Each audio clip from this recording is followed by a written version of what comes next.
socialize, with one person for like a long time before you get them. And well, that's just been my experience so far in a rural place. Thank you very much for having me today. And thank you everybody on this call. Thank you very much, Vincent. I also learned a lot from all you have said. So, what I'm going to say is if you have questions, please send your questions to my DM. Well, while I'm waiting for questions to come in, I'm just going to touch on some things that Vincent mentioned. Okay, first, I didn't even know Vincent was in Ilorin because um I just didn't know. I was in Ilorin and he was somewhere in Kwara State. Where we are is 5 hours different, even though we are in the same state. So it's not an easy situation to see somebody. Do you understand? But I saw Vincent at Apostolic Visitation when I entered the gate and he welcomed me. I was like, hi, I know you, and stuff like that. Why am I saying this? Because the places you go to are very important. I know last week you spoke about spirituality, and I poured out my heart as much as I could remember and based on how I was led. So I'm definitely going to say that the places you go to in service here are very important. What you decide to do with yourself in service here is very important because it's going to affect the people you meet and eventually the company you would keep. Next thing I'm going to say is about payments because yeah, payments in schools is very crazy because in this place a lot of people don't value education, right? So in my the street where my school is located, there are about 20 schools if you follow different streets before you get to the school eventually. And those schools are small, small schools. Like my school where I teach basically. My largest class as at last session we had 5 students in it, and then my smallest class I had 2 students in it. So the proportion is just, and it's difficult because a number of these people, these students don't pay school fees because their parents don't have the money to pay school fees because it's a trading community. It's not like oil and gas or you have businesses and offices. My school pays 5,000 for me to teach physics, further maths, and mathematics to SS1, 2, 3 students. So when Vincent said his schools, when Vincent stop laughing, when Vincent said his school pays 7K for just 2 subjects, that's a big flex in a rural community. I'll definitely tell you that. Although I mean some things have definitely changed since I started teaching the students, and it's not 100% about the money for me, even though I would have left the school and gotten somewhere else, right? Then the part about pit latrines. In a rural community, you can get a self-contained for 35K per year, per annum, right? And it's basically pit latrines they have. I know pit latrines are scary. I mean, when I kept reading Eagles in Kaki, I was just like, is there pit? I was just looking for pit latrine, because I heard a lot about that in camp, and from my camping experience, I was even saying that if they post me to a rural community, I will use my hand and use 50K to buy toilets and WC and dig, what's it called? Dig sock away because I'm not ready to be packing my shit. But yeah, definitely, there's that experience. And for everyone that would camp, but Mama went to camp, so she can definitely tell you that there are pit latrines in literally, I think, all the 36 camping locations. I'm not sure of Ogun State because I know Ogun State is the cleanest, but I know for other ones, excluding Ogun State, including Lagos State, yes, dear, you basically have pit latrines. Then the part about religious lodges, I stayed briefly in Winners Lodge, and one thing that definitely stood out for me when I came from camp before I got my PPE and hustled accommodation was the energy I got. Right, the energy you have of I have been ordained to change the world. I'm out here to change the world. I want to make the best of my life. I want to take courses. I want to optimize this period. I want to run service here. A lot of people don't have that in them. So I met so many coppers and I'll be like, oh yeah, just having casual conversations, and I'll ask them, so what's your plan for after service? And they'll be like, oh, I haven't thought about that, and etc. One thing I'm going to say about rural communities is that a lot of people that posted to rural communities, they don't use the opportunity on time until when they're about to leave. So I have a couple of people from rural communities that we left camp together, and their payments, their connection didn't work out, and they ended up in rural communities. And suddenly everybody is now in the DM saying, oh, we want to do a community development stuff, but we don't know how to write a letter. We don't know how to go about it.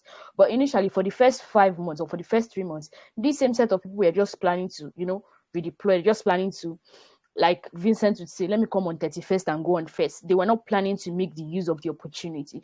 So, like I said, you may be posted to a city, you may be posted to a rural community. And a number of people that are not listening to this, they're not on this webinar right now. They would listen to it later when their posting fails and they get posted to rural community. Now, I'm not praying for it to happen, but it doesn't always work out the way we hope for things to work out. So that's definitely a very big part. For the Winners Family Lodge in Ilorin, you just have to pay your tithe, 3,300 to stay. You can wear shorts, bomb shorts, spaghetti to the parlor. But when it's time for prayers, you cover yourself properly. You can start to use a wrapper or a blanket. They pray in the morning. They do covenant of hour of prayer in the morning, and then they pray in the evening before they sleep. And then we just share experiences. How was your day? It's a really nice family community.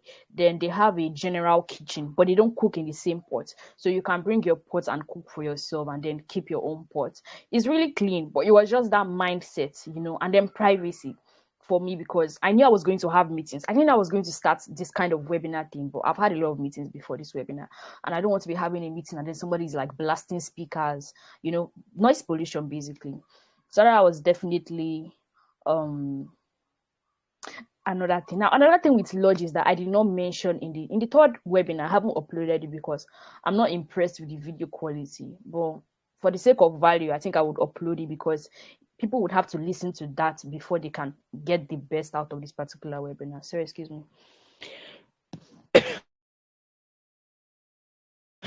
Yeah. So for lodges, when you pick a lodge to stay is really important. Now, apart from the fact that I said you're going to spend most money on accommodation, on transportation, which is why Vincent doesn't spend a lot because he's not jumping helter skelter and provisions are expensive. So what's he spending money on? And he gets food for free. Now, accommodation is also important in terms of security. Part of the reasons why, as much as I liked the community of the Coppers Lodge, the Winners Coppers Lodge, and I wanted to get a place close to the Winners Coppers Lodge, someone strongly advised me not to, because that's the student area. So there are so many students lodges. You have Kwara Polytechnic students lodging, you have Kwasu students lodging, and you have University of Ilorin students lodging.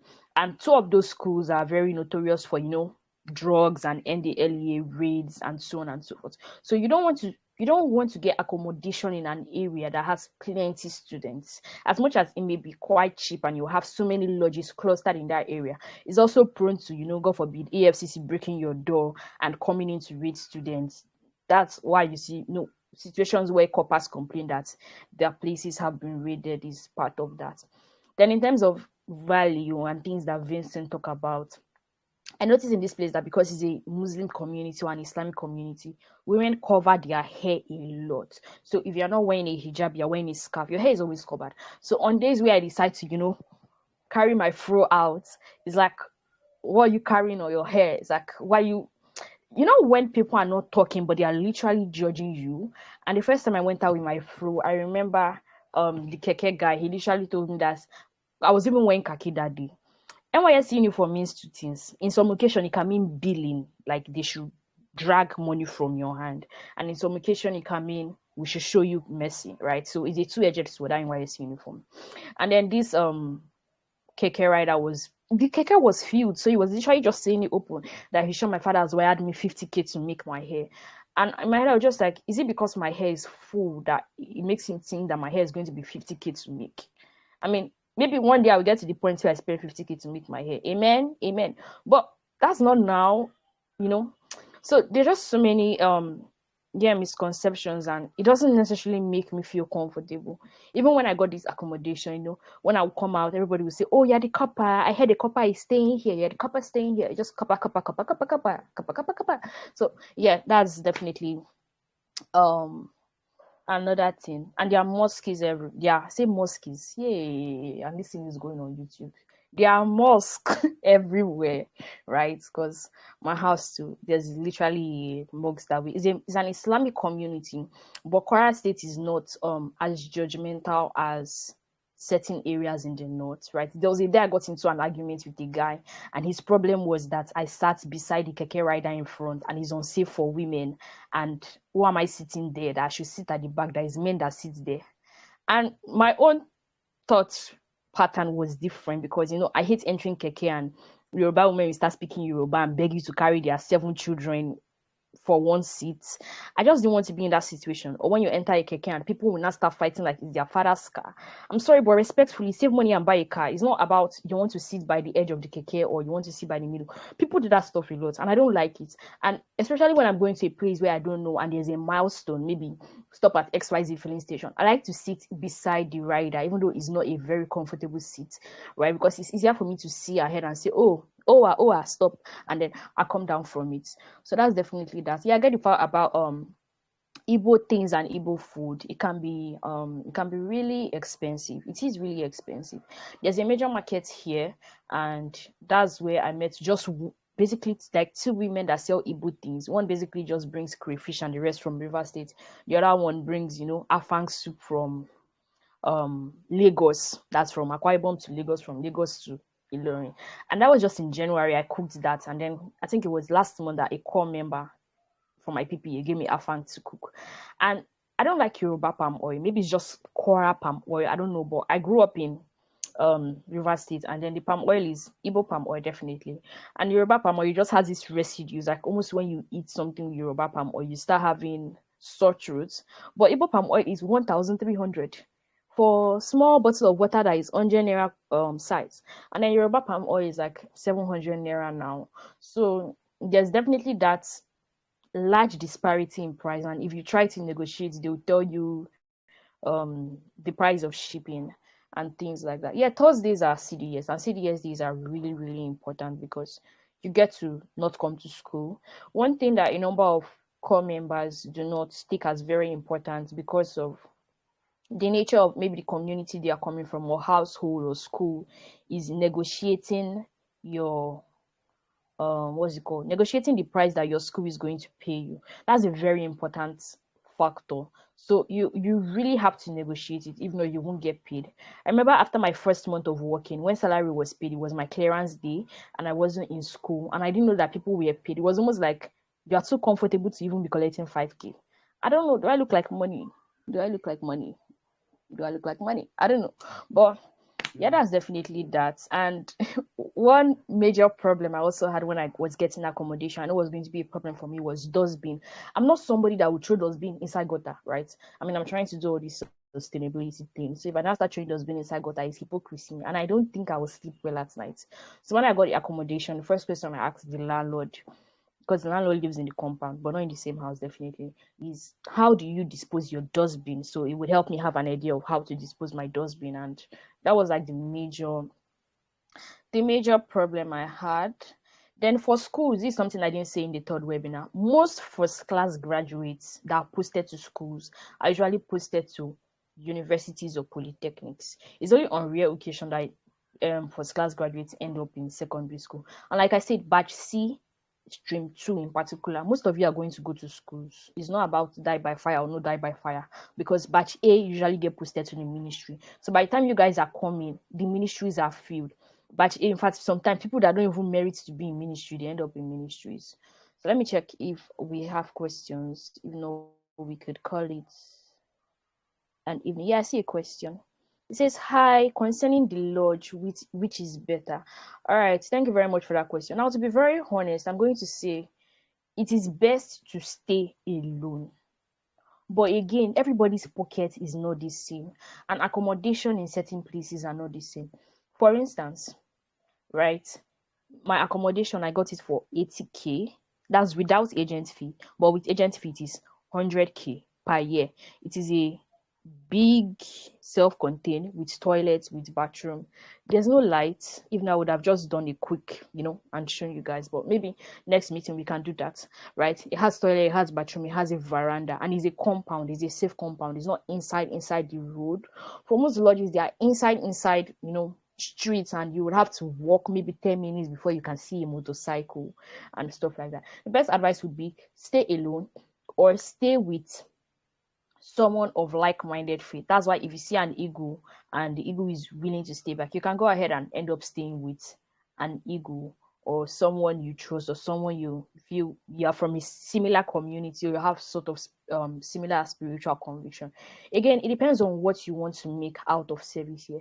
Now, if you are someone that is trying to save money, you may want to go for a Christian lodge, but not generally the NCCF. The NCCF is like the biggest lodge. I don't know how many people lodge there, but from what I have calculated, from what I've seen from people I know, I don't think they ever have less They are than no less 50 than people. 50. That's exactly what I just said. I don't think they ever have less than 50 people lodged in the NCCF. I know the way this thing works. You have people from different backgrounds. So in a particular day, you may, God forbid, feel tired and you want to buy cake to encourage yourself. You buy your cake, you come back, everybody's begging you for cake. You want to buy maybe carbonated drink in bulk. You buy carbonated drink and come back, everybody's doing boss, chairman, cheerlady. You don't give them, and it's like, it's because you went to covenant, it's because you are privileged. There's just so many misconceptions, honestly. The reason, now I've said it before, the reason I went with Winners Family Law, the reason I left with the Winners Corpus Fellowship from camp is because I scanned around when the buses came. And this Winners bus, it was a beautiful coaster bus. It was white, it was clean, it had tinted glasses, it was a church bus, it had the fire logo. So I knew this is Winners. And according to Eagles in Khaki, they said if you need help, do what? Run to your stronghold. And I could see that the AC was on when the bus was coming, and it was like 3 hours from Ilorin to the camping location, right? So for them to on AC till they got to camp, that is even showing on the window, it means that their lodge has some sort of decency. So I saw it, and then I approached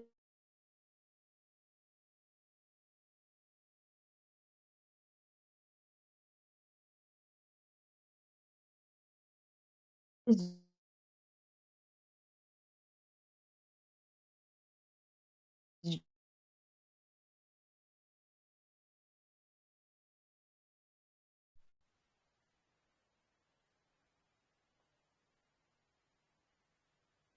Sorry guys, a call came in.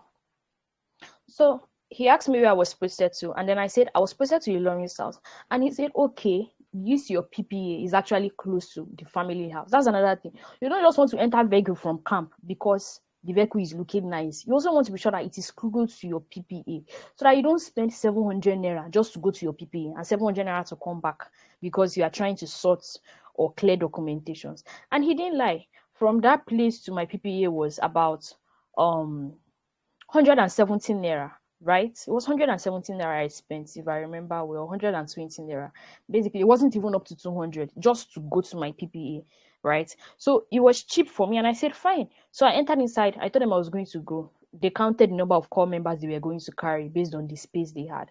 When they had enough core members to carry, we sat down. I sat by the window. We prayed. We introduced ourselves. What's your name? Are you a winner?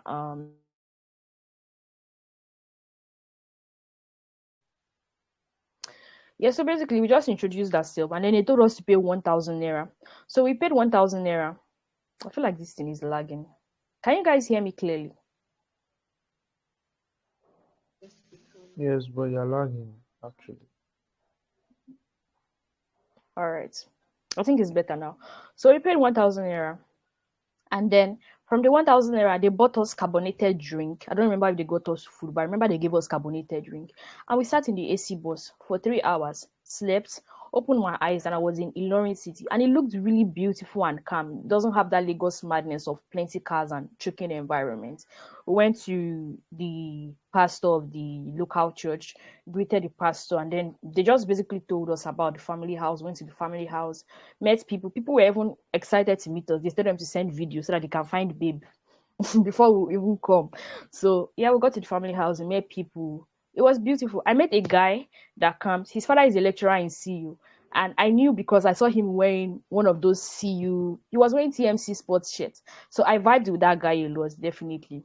And that was just it for me, right? So it depends, honestly, it depends on your pockets. And also, it depends on the best you want to get out of service here. Because NYSC is not going to pay that 80K accommodation for you. It is you and your family and your parents that would pay it yourself. And once your parents pay accommodation, trust me, they will not want to spend money on other things. They will start giving you that energy of you're an adult, work. And in your head you'll be like, but I just left school, but I just left school. Do you understand? So most importantly, it depends on what you want to get out of it. I hope I've answered that question. I'm not seeing any other question, but is there any other question? If there's any other question, you can unmute and ask.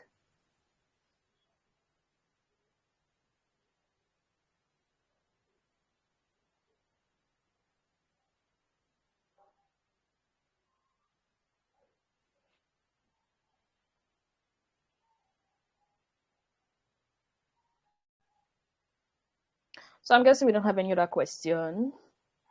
Vincent, is there anything you remember that you want to say?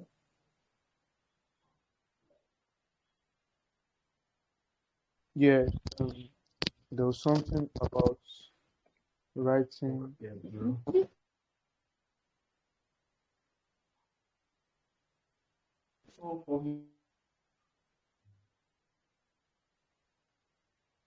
So apologies for that. Yeah, there was something I wanted to say, which you mentioned, which I honestly wrote in my notes, but I don't know why I said.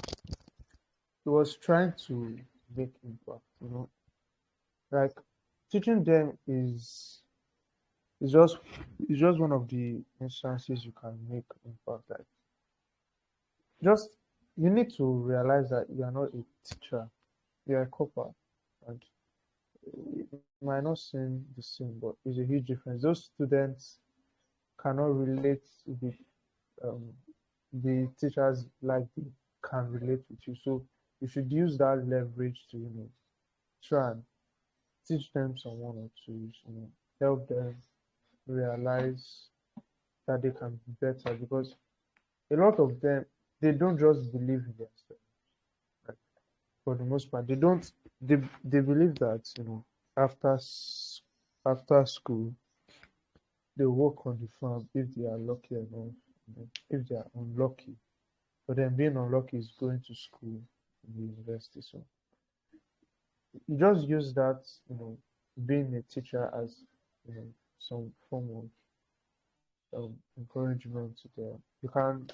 You can pick up household learning, but that won't pay as much. That can also do another way to help them. Just try to help. It is 1 year of service, not 1 year of selfishness. Okay, rhyming, but yeah, it's 1 year of service. Just after service, you have, I think, for most of you guys that finish, you should be less than 25. You have 25 years to live a selfish quote and unquote life. So minimum, yeah. Thank you. Yeah, thank you very much, Vincent. Working is important, but one thing I'm also going to say is don't overwork yourself because you want to make money, right? My further maths class is a combined class, and I designed the curriculum. I don't teach SS1 further maths, SS2 further maths, SS3 further maths, because they've not had further maths teacher for 2 terms. They've also not had mathematics teacher for I think 2 terms. So coming to brush them up on those subjects has not been the easiest, or it's not something people would consider the easiest. But like I said, from teaching, I've definitely understood that, or I understand better that I think I have a special touch for explaining things to people in easier language, and it's something that makes me really comfortable with my students. There was a day I was sitting in staff room and I was just exhausted after teaching, pressing my device or maybe chatting with other members and waiting for schools close. And 3 of my students walked in and asked them what they came from different classes, but they were telling me number. And I was like, yeah, what's going on? And then they just said, ma, please, we are thirsty and our water has finished. And that was the time when they started selling pure water as 20 naira. So I gave them 15 naira for them to buy 3 sachets of water. And they did. And it made me realize something, that they found me as someone comfortable enough for them to walk up to and say, oh, we are thirsty, right? If they didn't find me as a comfortable teacher to do that, so a comfortable person or core member, they won't have done that. And one other period I try to bond with my students is during sports period. I have a couple of medias we've taken in school, teaching, dancing, learning, and because they haven't made it to the social media doesn't mean they are not there, right? I go early for Wednesday sports. We jog, give them activities to do. And there are certain days I go for sports and I came late to school and sports has started and I meet them sitting down and I'm asking them what's going on, just say they are tired, the weather is cold, and today they just don't feel like, when you just don't have that energy to do anything, you just want to lay in bed and sleep. And I say it's fine. And then we gather around and then we start gisting and we start talking and we start having conversations, right? And it's beautiful because I've seen my students give me gifts. Like during the mango season, one of them brought me, was it like 5 mangoes, different things. My students will celebrate birthday and I don't even know their birthday, but they will bring maybe a bottle of drink and say, "Oh, auntie, we brought it because you celebrated our birthday," or "Auntie, it was salad, but salad meat has finished, but we bought drink for you." So it definitely makes me feel okay. Yeah, I'm Alhamdulillah. definitely adding value. It makes me feel like I'm definitely adding value to these children, right? So let me just check one more time if there's any other question. Yeah, there's something in my DM. They say, how do you navigate teaching children, especially? Wow. All right. So one thing I'm definitely going to say is that God, God is the ultimate teacher. Jesus was a teacher, and when you want to teach, it's about breaking it down for people to understand. So we've always seen this meme where you say when your lecturer teaches you something and they will put one bridge that has like 50 bridges in a puzzle, and then they'll say when the guy on YouTube explains it and you just put one straight road, right? So ask yourself, the way I understand this thing, how would they understand it? One basic problem I found that my students had was with science, and I was not a bad math teacher, I mean bad math student. So they were mixing up science, and I taught them a song: if two or more numbers have the same sign, add them and retain the sign. And then I spent time teaching What? them that, right? Yeah, I learned that song in secondary school. So if I was not listening, I would not be able to teach them. That's where I'm going to. In trigonometry, we started doing SOHCAHTOA. SOHCAHTOA was supposed to take us 2 weeks, and maybe angle of elevation 1 week, 1 week. But I realized that these children did not understand, and I knew what the problem was. So I did not beat them for it. Instead, what I did was we spent close to 1 month learning trigonometry, because I know they will meet it in SS2, and I know they will meet it in SS3, and I know they will meet it in WIEC theory. So I asked them, how many of you know the parts of a triangle? They did not know. What is a right angle triangle? They did not know. So I did not say you are in SS1, you should know.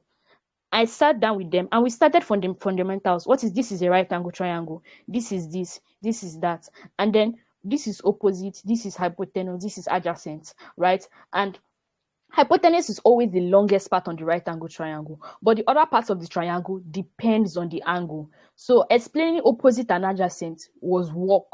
And what I did was I made the children stand. So I stood somewhere, I put a book on the floor and stood and said, let's assume this book is a building. And I stood on the book and I just broke it down to them simply. And then one thing I do is when I notice that one person in the class has picked that knowledge, I make that person the teacher, right? So I'll tell this person that knows to now stand in front of the classroom and explain, and it boosts their confidence. And then the person will stand and say, keep quiet, and be explaining. And they are always happy when they do that. And then if it's a time when they should know something generally, after I've spent time to teach them, and they don't know it, I will look for the person that would answer I won't say it, but the person that would answer the question correctly. I will now give the person cane and tell the person to flog everybody two.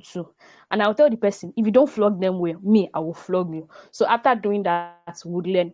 For physics, I understood that the basic problem they had was they did not understand SI units, and they did not understand conversion from centimeter to millimeter to. They didn't understand physics. So when I came, the first thing I did was I went to Google, downloaded the whole surface chart, wrote it on the board, told them to write it at the back of their notes. Anybody that does not have it at the back of their notes, big problem. So anytime they solve and the answer is correct, by first once I look and they did not convert from centimeter to meter, I mark them down, right? And then I just give them their zero. And they say, auntie, why? And then I'll tell them why I gave them that score. So we definitely do those kind of things. And it's not like I'm That's trying very to true make them now. fail. It's like I'm trying to make them feel. So that's definitely how to teach them. The other time I had to explain refraction, and I remember a very clear example of refraction. So I asked them, have you seen a stone in water before? They said yes, but it was too vague.